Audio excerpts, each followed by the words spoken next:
بسم اللہ الرحمن الرحیم۔ السلام علیکم ورحمۃ اللہ وبرکاتہ۔ الحمدللہ رب العالمین۔ یہ جب ہم قرآن پاک شروع کرتے ہیں تو اس کی پہلی آیت ہے۔ ہم روزانہ اپنی نماز میں بھی اس کو پڑھتے ہیں، لیکن کیا آپ نے کبھی غور کیا ہے کہ رب العالمین کون ہے، یا رب العالمین کسے کہتے ہیں؟ تمام تعریفیں اس کے لیے ہے جو تمام جہانوں کے پالنے والا ہے۔ اب اس کے اندر جو میں بتانا چاہ رہا ہوں وہ یہ ہے کہ جہان کیا ہوتا ہے، کتنے جہان ہیں، کون کون سے جہان ہمارے ارد گرد ہیں، ہم کس جہان میں رہتے ہیں، اللہ تعالیٰ نے کتنے کو جہان بنائے ہوئے ہیں۔ تو اس سب پہ غور کرنے کے لیے قرآن پاک کی کچھ آیات ہیں جو میں آپ کے گوش گزار کرتا ہوں۔ پہلے وہ دیکھ لیتے ہیں، پھر ساتھ ساتھ اس میں ایڈ کرتا جاؤں گا انشاءاللہ۔ سورہ صافات کی پہلی 3 آیتیں ہیں جن کا ترجمہ ہے: اللہ کی پاکی بیان کی ہر اس چیز نے جو آسمانوں میں اور جو زمینوں میں ہے، اور وہی بہت عزت والا، بڑا حکمت والا ہے۔ اس سے آگے سورہ جمعہ کی پہلی آیت ہے جس کا ترجمہ ہے: جو کچھ آسمانوں میں ہے اور جو کچھ زمین میں ہے سب اللہ کی پاکی بیان کرتے ہیں، جو بادشاہ نہایت پاکی والا، بہت عزت والا، بڑا حکمت والا ہے۔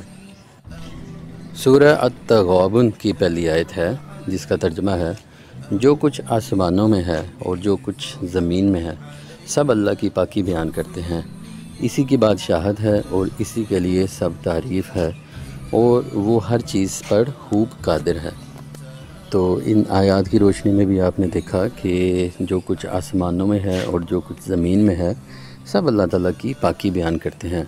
اور یہ بھی ہمیں قرآن پاک سے پتہ چل جاتا ہے کہ اللہ تعالیٰ نے طے بر طے ایک دوسرے کے اوپر 7 آسمان پیدا کیے ہیں۔ یہ ہمیں سورہ ملک کے اندر بھی مل جاتا ہے۔ اور اتنی ہی زمینیں ہیں، زمین سے مراد ہر وہ سیارہ ہے جس کے اوپر رہنے کی جگہ موجود ہے، وہ ساری کی ساری قرآن پاک کے ٹرم میں زمین ہے۔ اور یاد رہے کہ یہ جس جگہ پہ ہم رہتے ہیں اس کو قرآن پاک میں دنیا سے تشبیہ دی گئی ہے، یعنی کہ اس سیارے کا نام دنیا ہے۔ تو اس سے کنفیوز نہ ہوئیے گا کہ یہ ہماری زمین کی بات ہو رہی ہے۔ اس کی مثال دے کے آگے بڑھنا چاہوں گا کہ جس طرح ایک دعا ہے قرآن پاک میں: ربنا آتنا فی الدنیا حسنۃ وفی الآخرۃ حسنۃ وقنا عذاب النار، تو اس کے اندر جس دنیا کی بات ہو رہی ہے وہ یہ ہمارے سیارے کی بات ہو رہی ہے۔ اب ان آیات کی روشنی میں ہمیں پتہ چل رہا ہے کہ جو کچھ آسمان اور زمینوں کے اندر ہے وہ اللہ تعالیٰ کی پاکی بیان کرتے ہیں۔ اب پوائنٹ یہ نوٹ کرنے والا ہے کہ اللہ تعالیٰ کی پاکی کیسے بیان کرتے ہیں، کون کون سی چیزیں ہیں جس کو ہم کہہ رہے ہیں۔ تو اللہ تعالیٰ کہہ رہے ہیں کہ سب کچھ جو کوئی چیزوں میں موجود ہے، پرندے ہیں، درخت ہیں، چرند پرند، انسان، جانور، سب اللہ تعالیٰ کی پاکی بیان کرتے ہیں۔ یہ تو ہم اپنے ارد گرد بھی یہ چیزیں دیکھتے ہیں۔ اب کچھ ان چیزوں کی بات کر لیتے ہیں جن پہ ہم شاید روزانہ غور نہیں کرتے، اور ہم نے شاید یہ کبھی سوچا نہیں ہوگا کہ یہ بھی کچھ جاندار ہیں۔ تو حیران نہ ہو جائیے گا، تو میں دل کھلا رکھ کے تھوڑا سنیے گا۔ تو یہ میں بڑی ساری جگہ پہ سننے کے بعد اور قرآن پاک پہ غور کرنے کے بعد اس نتیجے پہ اخذ کر رہا ہوں کہ ایسی اور بہت ساری مخلوقات ہیں اللہ تعالیٰ کی جو ہمارے ارد گرد موجود ہیں اور اللہ تعالیٰ کی تصویر بھی بیان کرتے ہیں۔ جیسے کہ اللہ تعالیٰ نے قرآن پاک میں فرمایا ہے کہ ہم نے پہاڑوں کو داؤد علیہ السلام کے ساتھ حکم دیا کہ وہ اس کی تسبیح کرے۔ تو کبھی آپ نے پہاڑ کو دیکھا تسبیح کرتے ہوئے؟ لیکن اللہ تعالیٰ تو فرما رہے ہیں۔ پھر اسی طرح اللہ تعالیٰ نے کہا کہ جو کچھ زمین و آسمان میں ہے سب تسبیح بیان کرتے ہیں۔ تو یہ جتنے ستارے ہیں، جتنے سیارے ہیں، جتنے آسمان ہیں، یہ سب کے سب بھی اللہ تعالیٰ کی مخلوق ہیں، اور ان کا طریقہ بھی اللہ تعالیٰ نے ان کو بتا دیا، عبادات کا، اپنی پیروی کرنے کا، اپنا شکر ادا کرنے کا۔ اب وہ طریقہ ہو سکتا ہے کہ ہمیں سمجھ میں نہ آ رہا ہو، ہم ایک چیز کو جس طرح سے جانتے ہیں ہم وہی اس کے لیے پیمانہ مقرر کر دیتے ہیں کہ کیا اس چیز کو دیکھنے کا صرف یہی اینگل ہے، لیکن ایسا نہیں ہے۔ اللہ تعالیٰ کے ہاں تو بڑے سارے پیمانے اور بڑے سارے علوم موجود ہیں۔ وہ ہر طرح سے چیزوں کو پیدا کر سکتا ہے اور ان کو عبادت کا طریقہ بھی سکھا سکتا ہے اور مخلوقات بھی پیدا کر سکتا ہے۔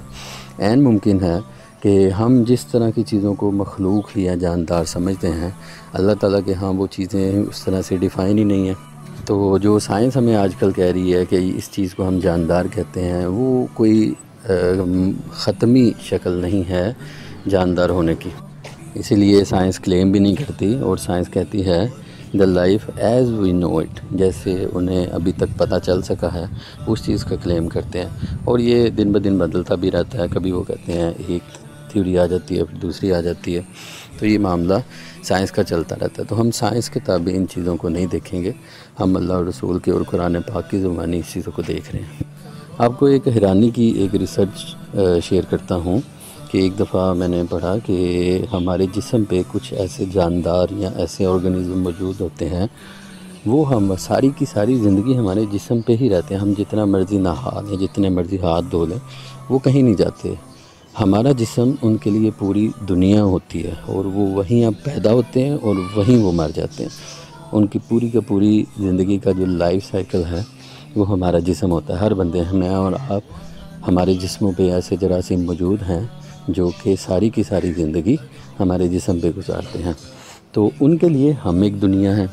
اسی تھیوری کو اگر آپ تھوڑا پھیلا کے دیکھیں تو ہم جس دنیا پہ رہتے ہیں، ہم بہت سارے لوگ ہیں اور اس دنیا پہ رہتے ہیں، تو یہیں پیدا ہوتے ہیں، یہیں مر جاتے ہیں. لیکن یہ پوری کی پوری دنیا اٹ سیلف بھی اللہ تعالیٰ کی ایک مخلوق ہے.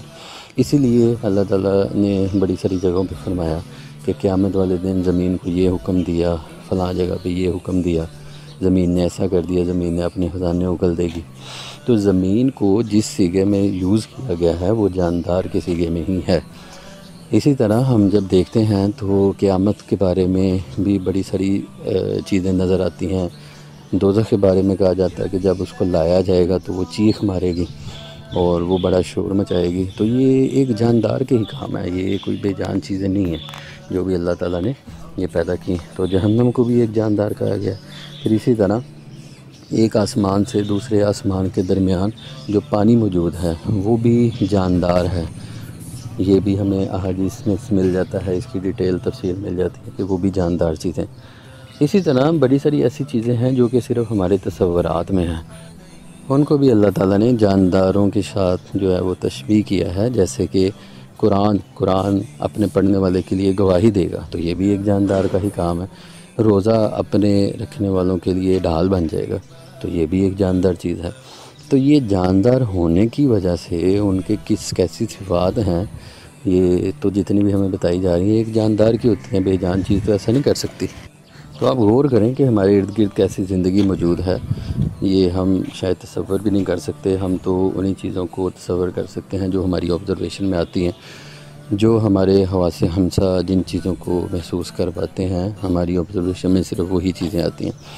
تو اس کے علاوہ رب العالمین ہونے کے ناطے آپ نے دیکھا کہ اللہ تعالیٰ نے کتنے سیارے، سورج، چاند، تارے، گلیکسیز یہ اللہ تعالیٰ نے پیدا کی ہیں، اور وہ تمام جہانوں کا رب ہے. مارس ایک ہے، دنیا پہ ابھی کچھ لوگ مارس پہ جانے کی باتیں کر رہے ہیں، چاند پہ چلے گئے. یہ ساری کی ساری اللہ تعالیٰ کی مخلوق ہے، اور وہاں پورے کے پورے جہان موجود ہے. اور وہاں پہ کیسی زندگی ہے ہم نہیں جانتے. ہو سکتا ہے کہ ہم وہاں جا کے کوئی ایسی زندگی دیکھیں جو ہماری آبزرویشن کے بالکل ہی خلاف ہو، تو ہم اس کو یہ کہیں گے نہیں کہ یہ زندہ چیز ہے. لیکن در حقیقت اللہ کہہ رہا ہے کہ وہ زندہ ہیں، اور ان سب چیزوں کو اللہ تعالیٰ نے اپنی عبادت کے طریقے بھی بتا دیے. اور ان آیات کی روشنی میں ہمیں پتہ چل رہا ہے کہ وہ سب کے سب اللہ تعالیٰ کی پاکی بیان کر رہے ہیں. یہ جتنی بھی چیزیں، اگر آپ کو میری یہ باتیں عجیب لگ رہی ہیں تو اپنے آرگومنٹ کو سپورٹ کرنے کے لیے مزید کچھ آیات پیش کر دیتا ہوں کہ میں ایسا کیوں سوچ رہا ہوں. سورہ طلاق کی آیت نمبر 12 ہے، جس کا ترجمہ ہے اللہ وہی ہے جس نے 7 آسمان بنائے اور انہی کے برابر زمینیں، حکم ان کے درمیان اترتا ہے تاکہ تم جان لو کہ اللہ ہر شے پر خوب قادر ہے، اور یہ کہ اللہ کا علم ہر چیز کو گھیرے ہوئے ہے. سورہ احزاب آیت نمبر 72. ترجمہ ہے بے شک ہم نے آسمانوں اور زمین اور پہاڑوں پر امانت پیش کی تو انہوں نے اس کے اٹھانے سے انکار کیا اور اس سے ڈر گئے، اور انسان نے اس امانت کو اٹھا لیا، بے شک وہ زیادتی کرنے والا بڑا نادان ہے. تو آپ سوچیں کہ انکار کون کرتے ہیں؟ کوئی جاندار ہی کرتے ہیں نا، جن میں کوئی عقل سمجھ ہوتی ہے. تو اللہ تعالیٰ نے آسمانوں اور زمین اور پہاڑوں پر امانت جو پیش کی تو انہوں نے سوچتے سمجھتے ہوئے اسے اٹھانے سے انکار کیا۔ اور سورہ حامیم کے اندر اللہ تعالیٰ نے فرمایا ہے، پھر اس نے آسمان کی طرف قصد فرمایا اور آسمان دھواں تھا، تو اللہ نے اس سے اور زمین سے فرمایا دونوں خوشی یا ناخوشی سے آ جاؤ، تو دونوں نے عرض کی ہم خوشی کے ساتھ حاضر ہوتے ہیں۔ تو آپ اس میں بھی دیکھیں کہ زمین و آسمان کو اللہ تعالیٰ نے کلام کیا اور انہوں نے بتایا کہ ہم اپنی مرضی سے آتے ہیں، تو یہ ان کے اندر چاہت بھی اللہ تعالیٰ نے رکھی ہے، اور یہ کسی مخلوق کے ہی عناصر ہو سکتے ہیں۔ میں نے یہاں چند موٹی موٹی چیزوں کا ذکر کیا، آپ بھی غور کیجئے گا، انشاءاللہ تعالیٰ آپ بھی بڑی ساری ایسی چیزوں کو اپنے ارد گرد محسوس کریں گے۔ دعا ہے کہ اللہ تعالیٰ قرآن پاک سمجھنے کی، عمل کرنے کی توفیق عطا فرمائے۔ السلام علیکم ورحمۃ اللہ وبرکاتہ۔